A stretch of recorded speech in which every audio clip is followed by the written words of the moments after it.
Ditreskrimsus Polda Metro Jaya membongkar kasus rumah produksi film porno di Jakarta Selatan. 12 wanita dari kalangan selebritis, model, dan selebgram terlibat dalam rumah produksi film adegan panas ini. Satu dari 12 wanita tersebut diduga selebgram Siskae. Para pemeran film adegan panas ini dibayar 10 hingga 15 juta rupiah. Polisi mengungkapkan sejak tahun 2022, 120 film telah diproduksi para pelaku. Mereka meraup keuntungan ratusan juta rupiah dari produksi film porno tersebut. Film yang diproduksi disebarluaskan dan ditransmisikan di 3 website yang berbeda. Kini, polisi telah menetapkan 5 orang sebagai tersangka. Kelima tersangka kini ditahan di Rutan Polda Metro Jaya. Tim TV One mengabarkan.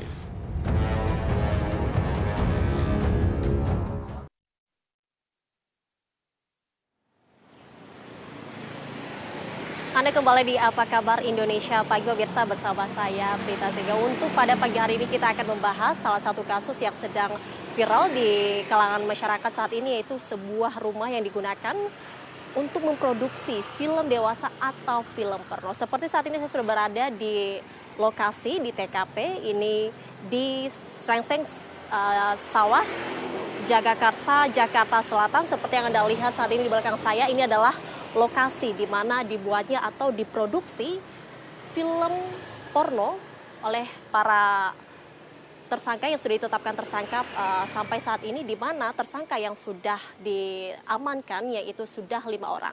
Adapun pemain atau talent dalam produksi film ini sebanyak 12 pemain talent wanita, 5 pemain laki-laki, pemirsa. Di mana pemirsa produksi film ini sudah lebih dari 1 tahun.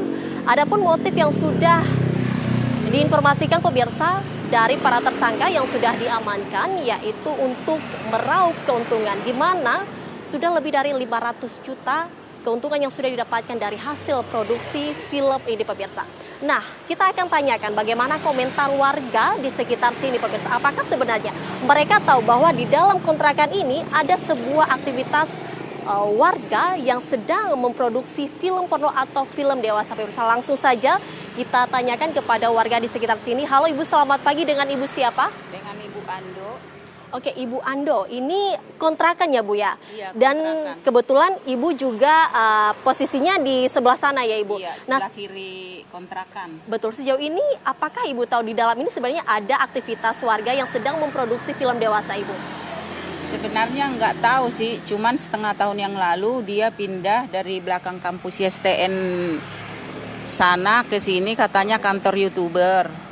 Terus pas dia pindah itu sebenarnya kita juga udah agak risih sih. Pas dia syuting begitu pakaiannya kok seksi-seksi banget gitu. Cuman kan kita sebagai warga nggak begitu mau ini sama tetangga ya. Namanya sama cari rezeki gitu kan. Terus setiap hari kayaknya dia syuting pakai motor gede masuk ke dalam gitu, pasangan gitu. Kita juga bingung kok bikin youtuber apaan gitu. Cuman kita nggak nanya. Nah 2 minggu yang lalu dia pindah ngangkatin barang. Kita juga nggak begitu peduli ya. Berarti Ibu Ando juga nggak begitu mencurigakan juga ya? Nggak begitu mencurigakan karena udah dibilang kantor YouTuber. Ya namanya selebgram begitu. Cuman setiap perempuan yang datang ke sini itu suka naik mobil pribadi ya. Kita lihat turun terus diantar sama nggak tahu orang tuanya apa siapa, kita juga nggak nanya. Terus habis itu syuting dari arah sana, syuting bawa motor gede dari sini juga. Terus pakaiannya seksi-seksi. Tapi sebelumnya ada laporan nggak Bu? Mungkin kepada ketua RT, mungkin melihat pergerakan dari tim mereka yang dari pakaian mereka aja itu sudah seksi-seksi gitu. Kayaknya untuk laporan RT nggak ada sih. Cuman dia kan karena pindahan dari kampung belakang STN sama-sama satu RW. Kita juga nggak begitu terlalu banyak nanya ya. Cuman ya kita nggak tahu kalau ini dibikin untuk film porno ya, film produksi porno. Oke. Karena dia juga bilang kantor YouTuber, itu aja sih setahu saya. Di awal mereka pengakuannya kantor YouTuber dan Iya. pembuatan film horor ya Ibu ya. Iya. Oke, siap. Cuman kita udah bingung kok pakaian perempuannya seksi-seksi, berani keluar gitu di ini gitu. Itu aja kita yang bingung sih. Cuman kita nggak begitu banyak nanya Oke. ya. Oke, siap. Ya Ibu udah. Ando, terima kasih banyak Ibu Iya, atas ceritanya. sama-sama. Terima kasih Iya, banyak. sama-sama. Selamat pagi. Ya, pemirsa, memang dari pengakuan warga mereka tidak begitu mencurigakan adanya aktivitas pembuatan film porno di dalam ini, tapi mereka ada sedikit melihat bahwa memang para tim memakai baju-baju yang kurang mengenakan begitu, yang seksi begitu. Cuman dari pakaian mereka masih belum mencurigai bahwa di dalam ini ternyata ada produksi film porno. Nah, kita akan membahas ini pemirsa bersama dengan kriminolog untuk membahasnya lebih lanjut, apakah sebenarnya ini motif mereka ini, apakah sebenarnya selain uang, apakah ada motif lain. Pemirsa, langsung saja kita bahas bersama dengan Kang Maman, pemirsa. Halo Kang Maman Suherman, selamat pagi Kang. Selamat pagi. Ya, Kang Maman. Ya. Sebenarnya Kang, ini kalau kita ketahui di Indonesia, apakah ini kasusnya baru pertama kali terjadi? Apakah sebelumnya ada Kang? Kalau disebut sebagai bagian dari industri pornografi ini terbilang baru, tapi fenomena seperti ini bukan satu yang baru. Persoalannya adalah kali ini disebut sebagai industri pornografi yang sudah sampai menghasilkan 120 judul misalnya. Dari yang berjudul Inem, Gancet, Berahi, kemudian Keramat Tunggak dan lain sebagainya. Dan jelas kalau kita melihat industri pornografi, kita harus dalami dulu apakah betul sebagai industri pornografi yang memang tujuannya untuk ekonomi. Oke.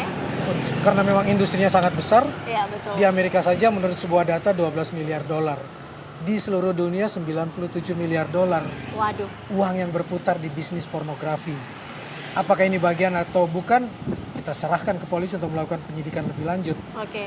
Itu yang pertama. Yang kedua, definisi pornografinya juga harus kita lihat. Apakah ini sudah masuk ke hardcore atau masih softcore? Itu juga ada jenisnya di dalam industri pornografi.